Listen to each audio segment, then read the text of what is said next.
Well, cool. Wow. Yeah. Damn, man. Keep me posted on that. Jesus Christ. Yeah. That's hectic.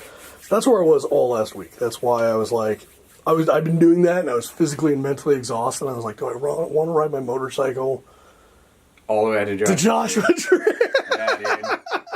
Yeah, so I was like, we were at the tail end of day 3, and but I totally we were watching the sun go down. I was like, I should see if Seven's on his way. I'd send you a message that at like noon or like 11 a.m. or something like that I was probably not going to be able to make it. I never got that. I never sent it. Oh. I typed it and then put my phone down and went and did something. Ha! And then I saw your message come through and I was like, oh, I never sent that. Like, fuck, I'm an asshole. You dick. You fucking dick. Yeah, no problem, man. No worries.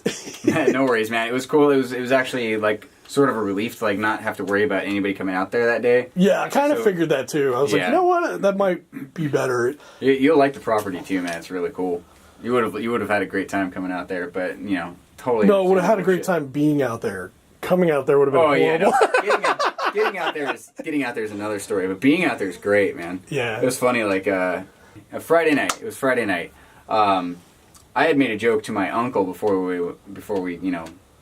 really got settled into the house. I was like, "Are any fuckers gonna roll up? Do you need to leave us with a gun or anything?" And he's like, "Nobody's gonna roll up on you around here. They all know me too well." And he's got real deadpan. So my uncle's like armed to the teeth. We're at the Friday night. We're just chilling out on the back, and those guys took some mushrooms, and we see up the dirt road, that you have to take to get there, which is Sonora, and we just see this caravan of like 6 4-wheelers. Oh my like god! Mad Max style. Yeah. Coming up, and we hear some music rocking, and then like the one that's leading the charge has like these really bright LED floodlights and 2 American flags.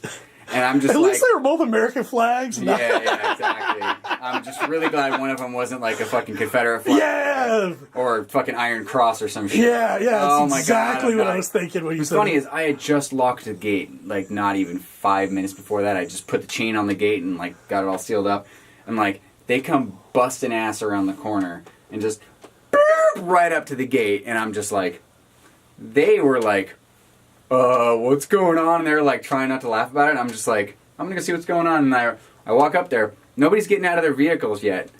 And I'm just walking up there, and I'm like, game face on, Yeah, yeah. And like some dude finally pops out, and then I see a silhouette, and I was like, Charlie not home? And I'm like, no, I'm his nephew. And he politely introduced himself, and he's like, "Hey, I'm Ron. We scare the shit out of you." And I'm like, "Not me, but my homies."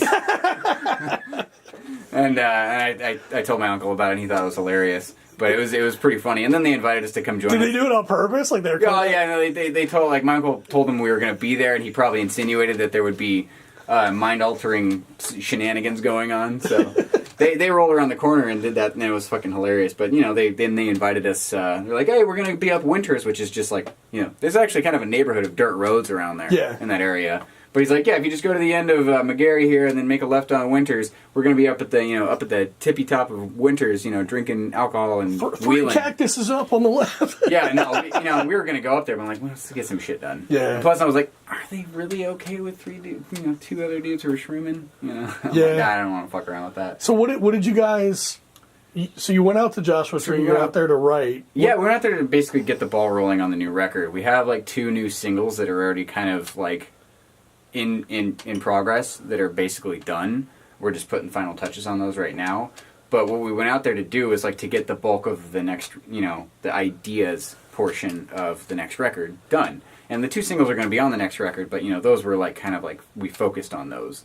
Whereas this is like, okay, we're throwing a bunch of ideas against the wall for this new record. So we basically just spent a lot of time jamming, sketching, musically, and tracking and pre-production and stuff like that. Like we had the laptop, we had the audio interface, we had we had 8 channels running, just 2 on guitar, 2 on bass, mic and line each, and then kick, snare, and then 2 overheads. And that room in my uncle's house actually sounded really good. Is it wooden out there? It's basically like a suburban home, essentially. Just like the walls aren't too thick, and it's kind of loud from outside, but nobody's gonna care. But strangely enough, that room just sounds good. Nice. There's nothing special about it. Like, there's some brick in the corner, but other than that, it's basically just, like drywall. But there's something about that room that sounded really good, and the drums came out sounding really good for 4 mics.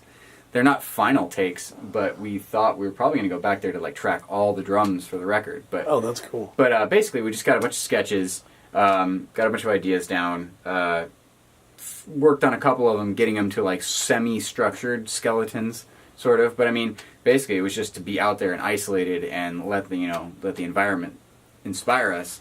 So you hear about stories like this. Like I know Pearl Jam like rented a log cabin for X amount of whenever to write an album, and I've always wondered about that. Like how I look at it from 2 ways. Like either we're just going to be completely isolated and we're going to be so focused on making this amazing album, or we're just going to be so distracted. Like let's go out ATV, and you're like like Yeah, no, I mean, I kind of had to rein it in a little bit as far as, like, the distraction factor. But, I mean, we were so inspired and so stimulated by the area around us. That's so cool. Like, my uncle's has this, like, it's an estate, basically. He's got a hot tub and a fucking pool table. And, I mean, it's a big house. It's not huge, but it's a big house. And there's a lot of it land. So, I mean, yeah, it's easy to get, imagine getting distracted out there because, I mean, it's so much fun. Like, let's do everything we can. But, no, we were locked up tight and we went outside to get fresh air and check out the environment. And at night it's so clear, every star and the Milky Way. I'm telling you, by night 3 I had the flight paths of 4 different satellites memorized. Wow. Because you could see that clearly. I mean, it's like the kind of thing where like they don't look like giant objects in the sky. You just think that they're planes because there's something moving and there's lights blinking on it. You just think it's a plane, but then you realize like that's a really static path that it's on. It's just like a blue, and like it moves differently than a plane would. Yeah. You can just tell. And you see, like, the same ones going by, like, every night. I'm like, oh, those are satellites. they're my friends now, and I've named them. It's that clear. It's, like, that clear, and, like, it's been years since I've seen the Little Dipper. You always just see the Big Dipper. Yeah. You can usually barely see that when you're in L.A. But, I mean, out there, the Big Dipper's bright as fuck. And then you got the Little Dipper. It's like, oh, that's right. It's really small. I forgot how small the Little Dipper is. But then, like, looking for Orion's Belt and all that shit. All the constellations. It was a lot of fun. It was really, really, like, just peaceful at night. Really quiet and peaceful. And then until we started making noise. Hear nothing but coyotes often. So we took a PA out there. We took the PA system out there. We ran that. Yeah, we had everything, dude. I had the PA system. I had my MIDI controller. Had some rack mount gear. Had a microKORG. And just a bunch of mics and, our guitars and drums and bass. And we just threw out a bunch of sketches, and... now comes the task of distilling all of it, refining it, just digging in and finding out. We did take a bit of time to comb through what we'd done and identify and insert markers and like name them of like, okay, this is this idea, we're nicknaming it this, and so we have like a whole legend of all the ideas. So it's like it's not just a massive shit we have to sift through now. We at least have some of it organized. So now taking all that organization and then building on those songs. So I'm guessing you had a plan of what you wanted to accomplish going out there, right? Well, I mean, I was hoping we'd get a little bit closer to like a couple songs more formed, but they were. I mean, we got a couple songs to skeleton status, but I mean, they're not ready to be played at all. Like they still need a lot of massaging. So we went out there essentially with that plan. Yeah, it was like to start the new record. So did the I guess the isolation experiment work? Like, did you walk away going, that's what we wanted to do? And I'm sure it was different than you 100% thought it was going to be. There's probably some surprises. Well, we definitely, it being our first time trying something like that, you think it's all going to be, like, it's all just going to flow from you. In some ways it does. But there's other times where you do realize that you need to shift, like, what the creative rhythm is like on at certain times. Like, okay, we've hit a wall with this, like let's shift it over to this now. And that's one thing that we kind of learned. It was a little bit of a learning process in as far as like how we're going to write. Like we know how to write, but it's to keep things fresh and keep each song sounding not even remotely similar to the last one. I mean similar, but not too. I hate songs that like all cookie cutter. Like I like everything when it sounds like it. It happened in a vacuum, but it was all pre-thought out. Yeah.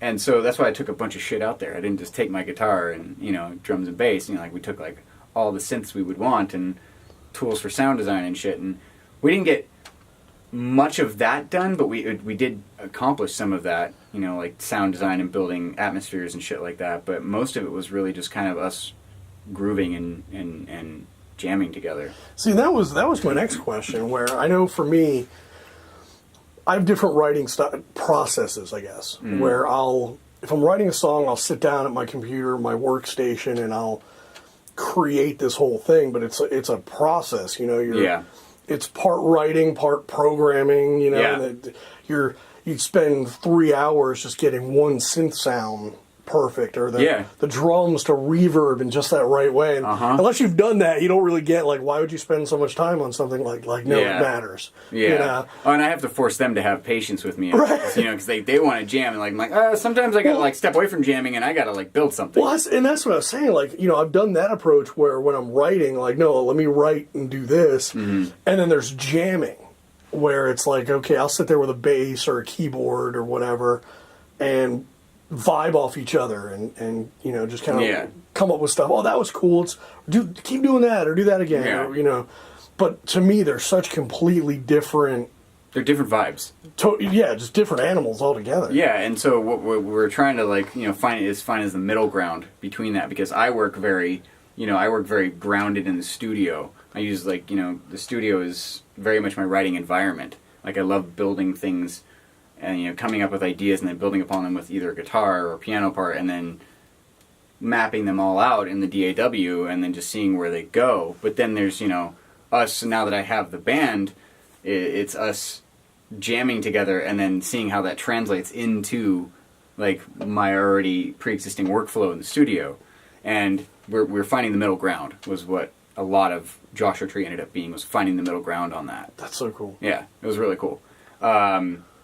And I mean, I still have instances where I'll have preformed ideas. I start them here and then I bring them to the rehearsal space. But I mean, Joshua Tree was a real learning experience for us to really strip it down to the band element for a moment. There's still going to be all that production and processed and electronic elements too. But it was rad. It was a lot of finding tones too. Jack always has great bass tones. But he had this bass tone that whole weekend. It had such early 90s sludge vibes. And I was like, wow, this is so good. This is so good. And it goes really well with my heavy guitar, Yeah. So. Well, I think we're pretty much wrapping up. If there's anything. I'm good if you're good. Yeah. That should be cool.